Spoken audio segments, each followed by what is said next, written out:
The Great Hall of the Galactic Concord was older than most star systems. Its walls were made from a smooth silver-blue material that changed color with the light, reflecting the history of 1,000 species. Floating banners showed the symbols of powerful civilizations, each one proud, ancient, and certain of its importance. This was not a place where mistakes happened. This was not a place where surprises were welcome. And yet, a surprise was exactly what arrived. Delegates filled the hall, seated in curved rows that floated gently above the floor. Some were tall and thin, others wide and many-limbed, others glowing faintly with internal light. Their voices blended into a low hum of expectation. Everyone knew why they were here. The choosing was about to begin. Lady Serelith of the Verelian High Houses stood alone at the center platform. Her species was known across the galaxy for their calm minds and long vision.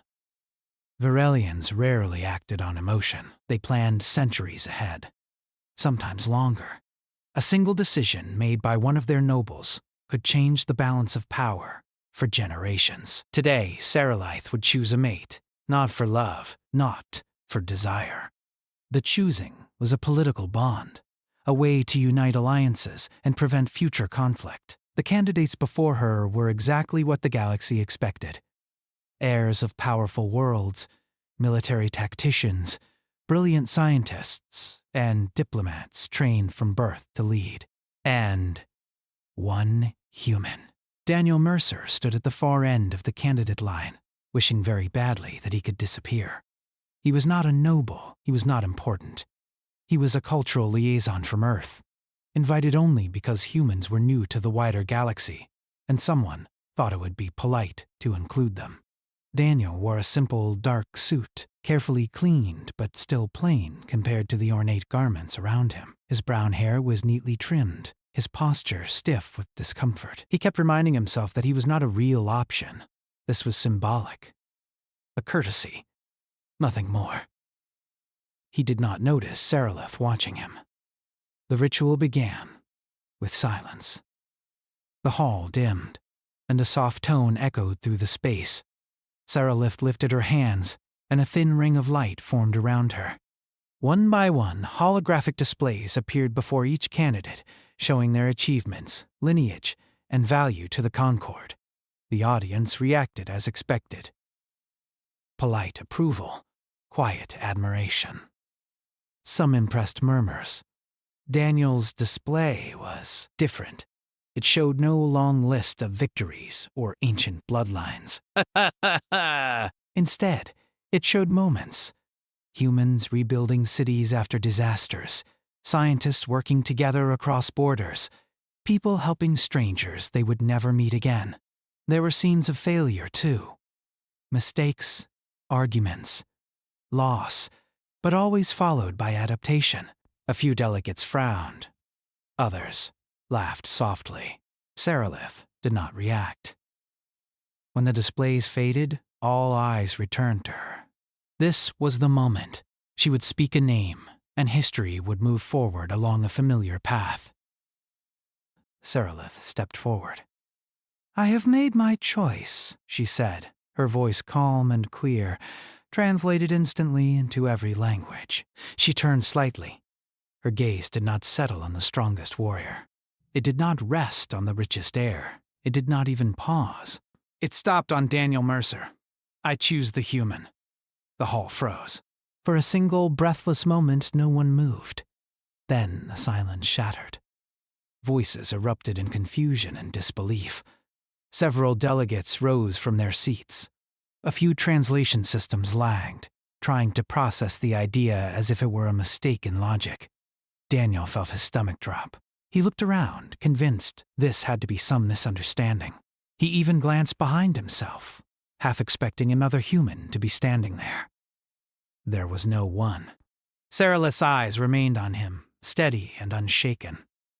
A senior Concord official floated forward, his body surrounded by faint golden light. "Lady Serelith," he said carefully, "the ritual allows freedom of choice, but this candidate meets every requirement," Serelith replied.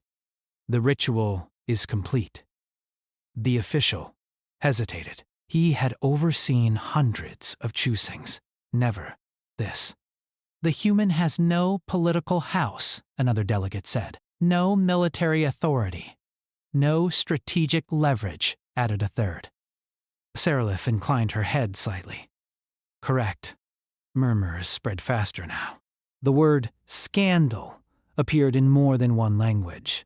Daniel finally found his voice. He said, quietly but clearly. Lady Seralith, I think there's been a mistake. Her gaze softened just a little. There has not. I didn't agree to this, he said, trying to stay calm. I'm not trained for... Whatever this is, that is known, she answered. That makes it worse, someone muttered. The Concord official raised his hands, calling for order. By law, the choice stands unless the chosen refuses. All eyes turned to Daniel. He felt suddenly very small in a very large galaxy. He thought of Earth, of his quiet office, of paperwork and cultural reports no one read. He thought of how humans were still seen as curious, unpredictable newcomers. Refusing might embarrass her. Accepting might change everything. I don't want power, Daniel said honestly. I don't want to cause problems. Seralith stepped closer. The platform shifted so they stood at equal height.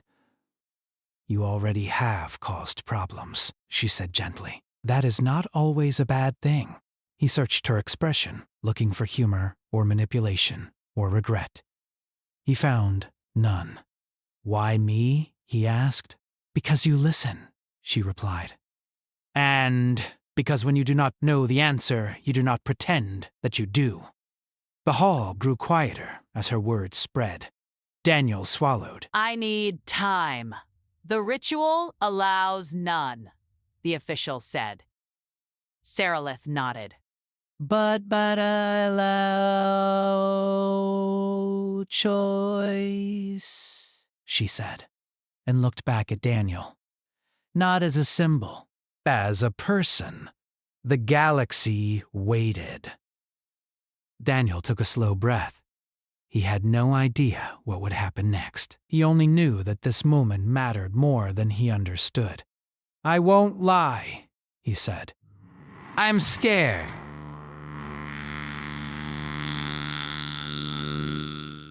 Seralith's eyes showed something close to approval. Good. He met her gaze. If this is real, then I accept. But I won't be used. A ripple passed through the hall. Shock mixed with something else.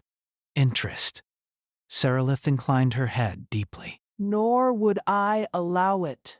The Concord official exhaled. Then the bond is recognized.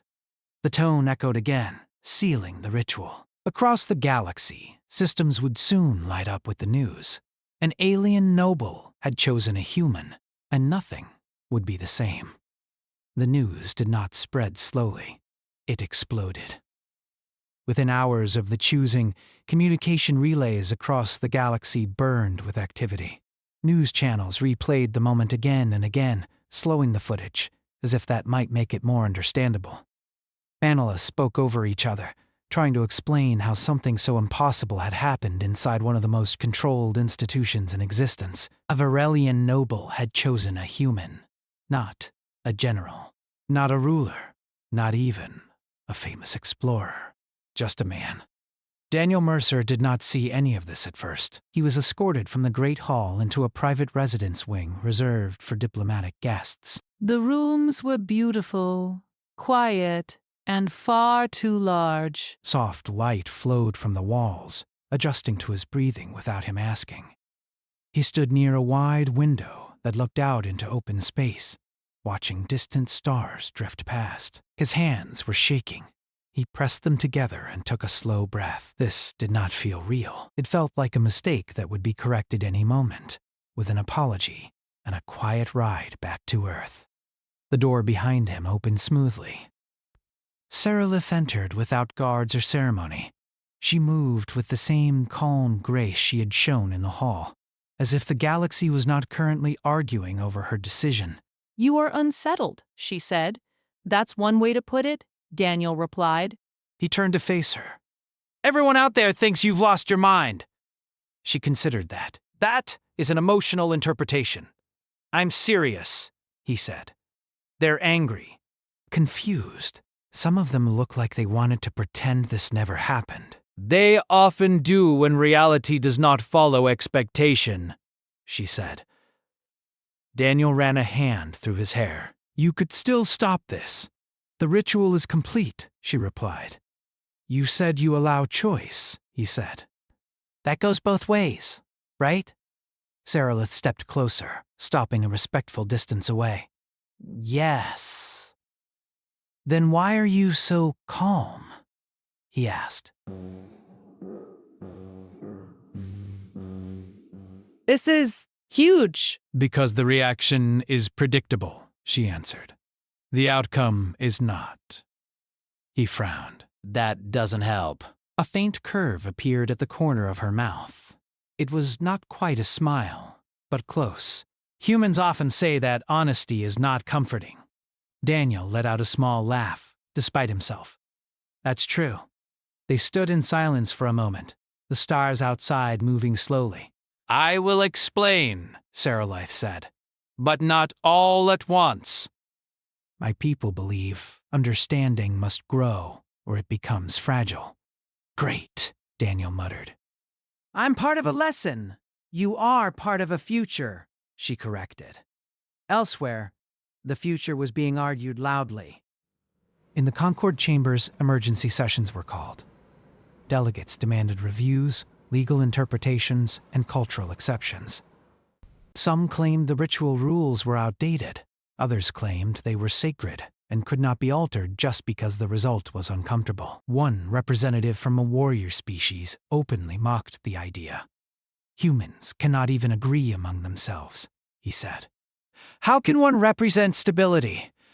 A reply came quickly from a trade-focused civilization. That disagreement is exactly why they survive. Not everyone agreed. Human representatives were pulled into meetings they had not expected to attend. Earth's networks flooded with messages, half celebrating and half panicking. Daniel Mercer's name climbed faster than any human name had before. On Earth, his old co-workers stared at screens in disbelief. That's Daniel, someone whispered. He used to bring bad coffee to meetings. Back in the residence wing, Daniel finally sat down. So what happens now? He asked. Sarilith lowered herself into a seat across from him. Now the galaxy decides what this means. That sounds bad. It sounds uncertain, she said. Those are not the same. He studied her face. You knew this would cause chaos. Yes. And you did it anyway? Yes. Why? He asked again. She did not answer immediately. Instead, she asked, when your people first reached beyond your star system, how were you received? Daniel thought about it, carefully, politely, like we might break something. And did you? She asked. All the time, he said. Sometimes we fixed it too. Sarilith inclined her head. Exactly. The door chimed softly. A Concord aide appeared, visibly tense. Lady Sarilith, the council requests your presence. Immediately? Daniel asked. The aide hesitated. You are strongly encouraged to remain here. Daniel sighed. Of course I am. Sarilith rose. They will question my judgment. They'll question my existence. Daniel said, yes, she agreed calmly. That will happen regardless. She paused before leaving. Rest. Observe. Do not attempt to become what they expect. That's easy, Daniel said. I have no idea what they expect. Good, she replied, and left. Alone again, Daniel walked back to the window. He wondered how many beings across the galaxy were watching similar views, talking about him like a problem that needed solving. He did not feel powerful. He felt exposed. The council session was long and heated. Saralaith stood before them as accusations and concerns flowed around her. She listened without interruption, without visible reaction. Your choice destabilizes alliances, one voice said. It invites ridicule, said another. It elevates an untested species, said a third. When they finally paused, Saralaith spoke. You believe stability comes from sameness, she said, from repetition. From choosing what has worked before. Several delegates nodded. My people believe stability comes from adaptation, she continued. From understanding what will be needed, not what has been comfortable. And you believe a human provides this? Someone asked sharply. I believe humans have already done this, she said, repeatedly. Under worse conditions than any of us have faced. The chamber fell quieter. They fail, she said. They argue. They rebuild. They change. They remember. And they continue. A delegate scoffed. That is survival, not leadership. Saralaith met his gaze. They are the same. The council did not reach a conclusion. They rarely did in one session. But the damage or the change was already done. By the time Saralaith returned, Daniel had been contacted by no fewer than 12 different diplomatic offices, all politely demanding his time. He ignored them all. When she entered, he looked up. I think I just became very unpopular. Yes, she said. With powerful beings, great, and very interesting, she added. To many others, he leaned back. I don't want to be a symbol. You already are, she said. But you may choose what kind. Daniel stared at the ceiling for a long moment. I just wanted to help people understand each other. Saralaith regarded him carefully. That is why you were chosen. Outside, the galaxy argued, calculated, and prepared. The scandal was no longer just about a choice. It was about what humanity represented, and whether the stars were ready to admit it. The days that followed felt unreal to Daniel Mercer. He was no longer allowed to move freely through the Concord station, not because he was a prisoner, but because everyone wanted something from him. Diplomats requested meetings. Cultural experts wanted interviews. Analysts wanted to understand how an ordinary human had become the center of the largest political debate in recent galactic history. Daniel refused most of it. He spent his time reading reports instead. Long, careful summaries of how different species viewed humanity.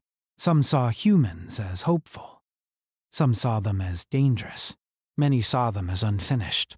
That last word bothered him. He sat at a desk in the residence wing, scrolling through translated documents. Humans were described as inconsistent, emotional, and short-lived. But there were other words too: persistent, adaptive, unwilling to surrender meaning. Daniel leaned back and sighed. They talk about us like we're a math problem. Saralaith stood nearby, watching light patterns form and fade on the wall.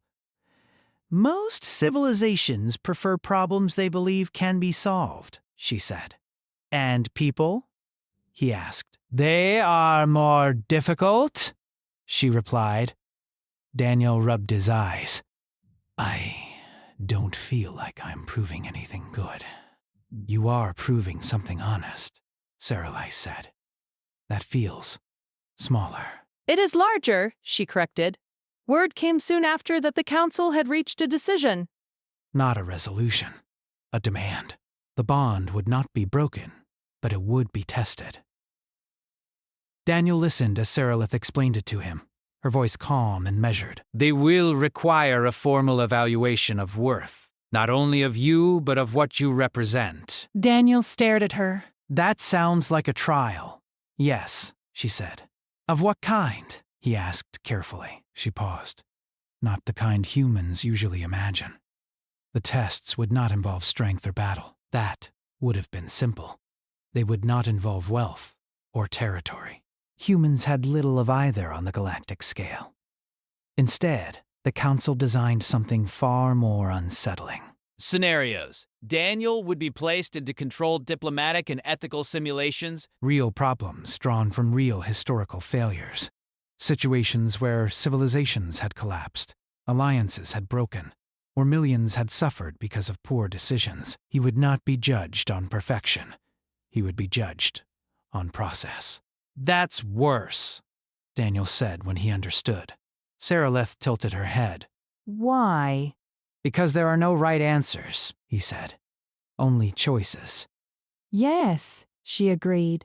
The first scenario began without warning. Daniel was escorted into a chamber that reshaped itself as he entered. The walls shifted, forming a projection of a divided planetary council. Two species shared a world, locked in slow decline. Resources were failing. Trust was gone. A voice spoke. You are assigned as mediator. You may not enforce authority. You may not promise external rescue. Proceed. Daniel swallowed. The simulation felt real. The voices were angry, tired, afraid. Each side blamed the other. Each demanded control. Daniel did not speak at first. He listened. Minutes passed, then more. Observers watching from outside exchanged uneasy glances. Finally, Daniel raised his hand. I don't have a solution, he said honestly. And if I pretend I do, you won't trust it. The simulated delegates reacted with confusion. But I can help you explain what you're afraid of, he continued, and what you're willing to lose. The argument slowed, not stopped. Slowed? Daniel asked questions. Simple ones, painful ones. What happens if nothing changes? What does survival mean to each of you? What would you give up to keep your children alive? The simulation ended without a perfect resolution. The council was unsettled. He did not resolve the conflict, one observer said. He prevented escalation, another replied. The second scenario was worse. A failing space station. Limited evacuation capacity. No option that saved everyone. Daniel's hands trembled as the data flowed in. He made a choice. Then he sat down and closed his eyes. When the simulation ended, his decision was judged statistically suboptimal. But when asked to explain, Daniel said quietly, I chose the option I could live with, and then I would spend the rest of my life trying to do better. That answer spread quickly. Some praised it, some feared it. Saraleth watched everything from a distance, her expression unreadable. Other Varelians observed her carefully. They had never seen one of their nobles invest so much attention in another being's inner process. Between tests, Daniel barely slept. You can stop, Saraleth told him one cycle. If I stop, he said, they'll decide for us. Yes, she replied. So I keep going, he said. She studied him. You are harming yourself. Welcome to humanity, he answered faintly. The third scenario broke something open. Daniel was placed into a cultural collapse simulation, a civilization that had lost faith in its institutions. The data showed rising despair, withdrawal, and fragmentation. No single crisis.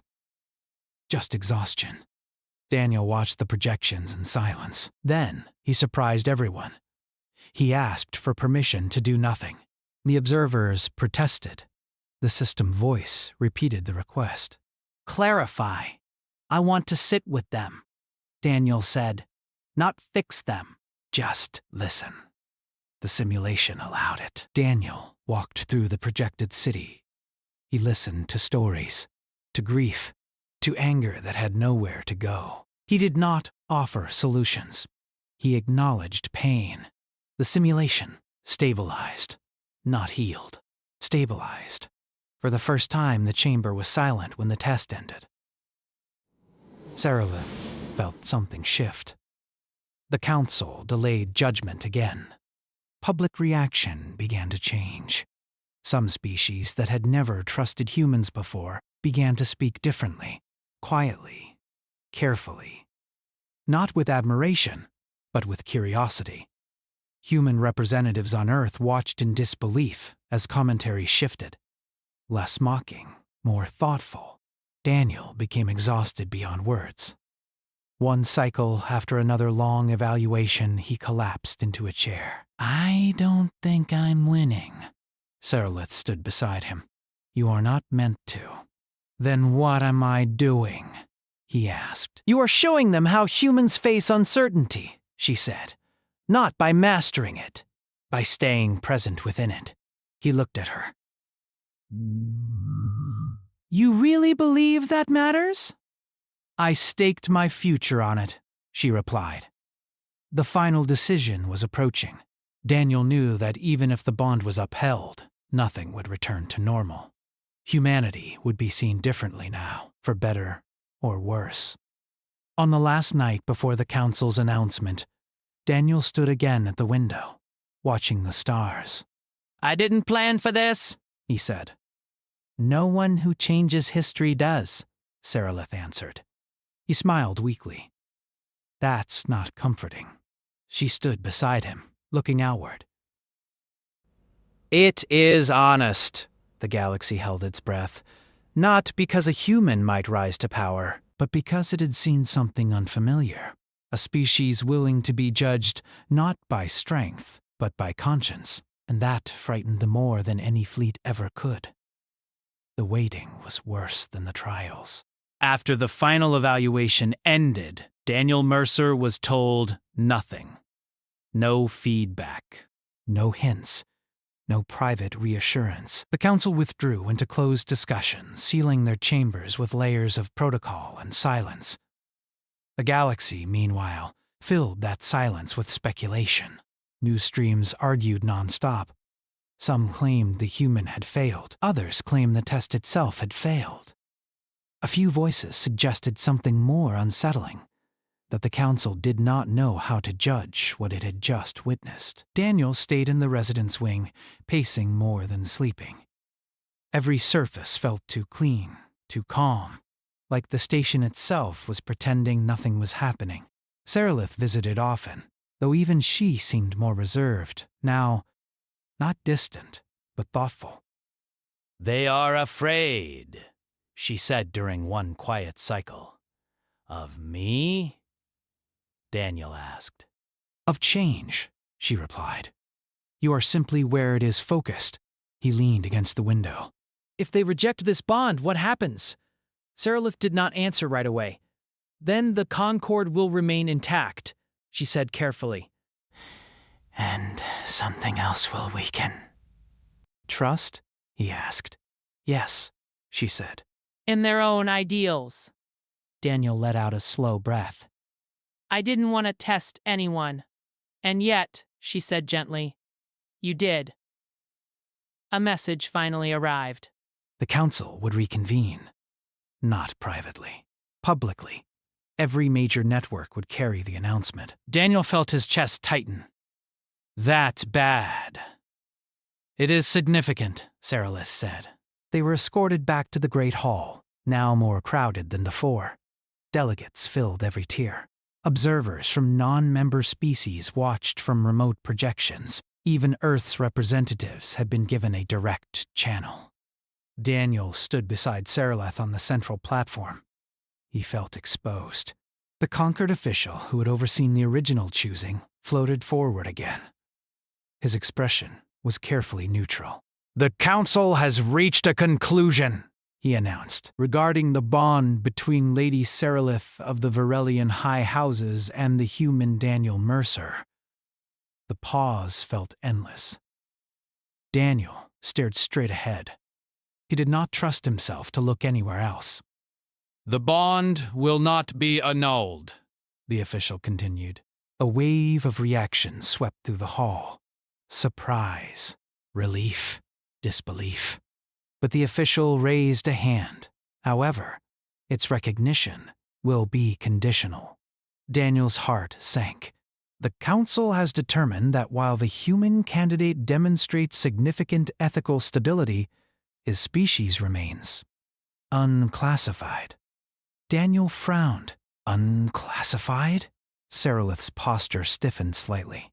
The Concord relies on predictability, the official said, and humanity resists it. Daniel could not argue with that.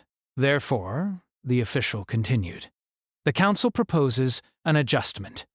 An adjustment was rarely a good thing. The bond will stand, the official said, but its meaning will change. It will no longer be viewed as a political unification. Instead, it will be recognized as a cultural experiment. The word echoed through the hall. Experiment. Daniel felt something twist inside him. He turned slightly towards Seralith. Her expression was calm, but her eyes were sharp now. This adjustment was not part of the ritual, she said. No, the official agreed. It is part of survival. Voices erupted again. Some delegates supported the idea, relieved to contain the damage. Others protested, arguing that calling a sentient being an experiment crossed ethical lines. Daniel stepped forward before he could stop himself. May I speak? He asked. The hall quieted, surprised. The official hesitated, then nodded. You may. Daniel took a breath. His voice was steady, though his hands were not. I understand fear, he said. Humans live with it every day. We build laws because we don't trust ourselves. We build stories because we need meaning. And yes, we change a lot. He looked around the hall. But don't pretend this is about classification, he continued. This is about control. A stir ran through the delegates. You're comfortable choosing each other, Daniel said, because you know the rules. You know the patterns? I don't fit those. That makes me inconvenient. The official began to interrupt, but Seralith raised her hand. Daniel kept going. You tested me, he said. Not to see if I was perfect, but to see how I failed. And what I did after. He swallowed. Calling this an experiment doesn't make you safer, he said. It just tells everyone you're afraid to be judged back. Silence filled the hall. Seralith stepped forward beside him. My people agreed to this bond because it aligns with our deepest values, she said. If the Concord cannot respect that without rewriting it, then perhaps the problem is not humanity. The official looked strained. Lady Seralith, the Concord must adapt, she said sharply. Or admit it cannot. That word again. Adapt. Daniel felt something shift, not in the hall, in the tone of the galaxy. Delegates began to speak, not shouting now, reasoning, questioning. Some admitted they had never considered ethics as strength before. Others admitted they had underestimated humans because they did not conquer in expected ways. The debate grew longer than planned. Earth's representatives watched with quiet pride and quiet fear. Humanity was being discussed not as a problem to manage, but as a mirror. Finally, an unexpected voice spoke. A representative from one of the oldest member species, rarely vocal, rose slowly. We have survived because we avoided change, they said. But survival is not the same as growth. They looked at Daniel. This human does not threaten us, they continued. He reminds us. The hall fell silent again. The Concord official closed his eyes briefly. When he opened them, his tone had changed.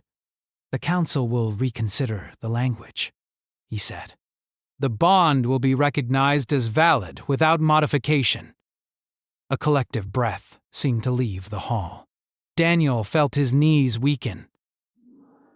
Seralith inclined her head just slightly. The official continued. However, the consequences remain. Humanity will now be observed more closely than any species before. Daniel let out a weak laugh. We're used to that. A few delegates smiled despite themselves. The session ended without celebration. There was no cheering, just quiet understanding that something irreversible had happened. Later, back in the residence wing, Daniel finally sat down and covered his face with his hands. "I almost ruined everything," he said. "You prevented something worse," Seralith replied. "I spoke out of turn." "You spoke out of truth," she said. He looked up at her. Was that allowed? She considered. "It is now." Daniel leaned back, exhausted. "I didn't want to lead anything." Seralith watched him closely. Leadership is rarely chosen by those who seek it. Outside, across countless worlds, the narrative began to change. Not all at once, not easily. But the scandal was no longer just about an alien choosing a human. It was about a galaxy realizing that humanity's greatest strength was not what it built or destroyed. It was what it was willing to question, and that realization was far more disruptive than any scandal. The galaxy did not change in a single moment. It never did. After the Concord session ended, there were no grand celebrations or dramatic announcements declaring a new age. Instead, there was something far quieter and far more unsettling for many civilizations. There was reflection. Daniel Mercer remained on the station longer than expected. His status was unclear. He was no longer just a cultural liaison, but he was not a ruler or official either. He existed in a strange space between symbol and person, watched carefully but treated with growing respect. Some delegates avoided him, others sought him out. He answered questions when he could. He refused titles when they were offered. He asked as many questions as he answered, which confused many species more than any bold claim ever could. One cycle, Daniel sat with Seralith in a quiet observation chamber. Stars drifted slowly beyond the transparent wall, distant and steady. "It feels like everything is waiting," Daniel said. "Yes," Seralith replied. "That often happens before understanding, or before mistakes," he said. She turned slightly toward him. "Humans prepare for failure more than most. We have a lot of practice," he said with a small smile. The bond between them was now officially recognized, but it was not celebrated in the traditional sense. There were no elaborate ceremonies or public displays. Instead, there was something closer to partnership, conversations, shared observation, mutual patience. Seralith did not try to shape Daniel into something acceptable. Daniel did not try to become something impressive. That, more than anything, unsettled the Concord. Across the galaxy, smaller changes began to appear. A trade dispute that would once have ended in quiet hostility was instead open to joint mediation, with humans invited as neutral listeners. A research coalition asked for human input, not on technology, but on long-term recovery planning.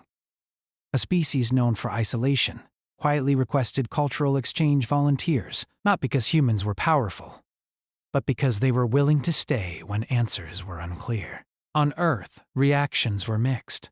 Some celebrated Daniel as a hero. Others criticized him for tying humanity to alien politics. Daniel refused interviews, issuing a simple statement instead. "I don't represent all humans," it read. "I represent what happens when we listen." That statement was debated for weeks. Seralith faced her own challenges.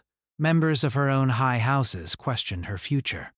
Some worried she had weakened their position. Others, quietly, began to support her more strongly than before.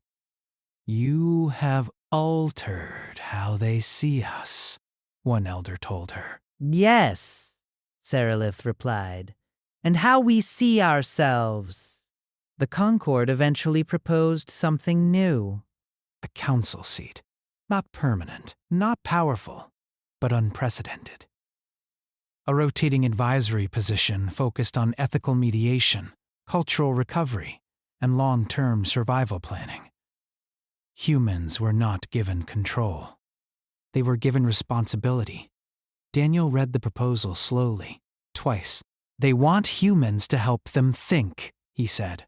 Yes, Seraleth replied.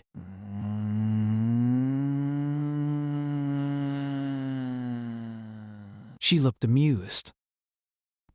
So I have been told. Daniel hesitated. If we accept, we'll be blamed when things go wrong. And respected when you remain, she said. Daniel closed the document. We'll argue about this endlessly.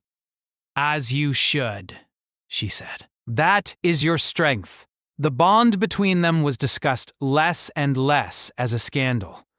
Over time, it became something else. A reference point. A moment scholars pointed to when explaining the shift in galactic behavior. Not a revolution, a redirection. Daniel and Seralith were invited to speak at a closed symposium of historians and long-term planners. There, Seralith was asked a question she had heard many times before. Do you regret your choice? Someone asked. She did not look at Daniel when she answered. No, she said.